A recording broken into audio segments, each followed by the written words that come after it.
ശരണം പൊന്നയ്യപ്പ എന്നൊന്ന് പറയുമോ? ശരണം പൊന്നയ്യപ്പ എന്നൊന്ന് ഏറ്റു പാടുമോ? എല്ലാവരും പാടുവോ? പാടുവോ? സ്വാമി പാദം.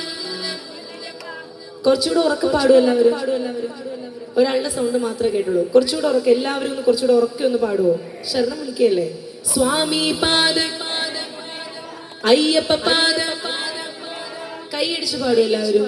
സ്വാമി പാദം, അയ്യപ്പ പാദം, ദേവൻ പാദം, ദേവി പാദം, ഭഗവാൻ പാദം, ഭഗവതി പാദം, ഈശ്വരൻ പാദം, ഈശ്വരി പാദം.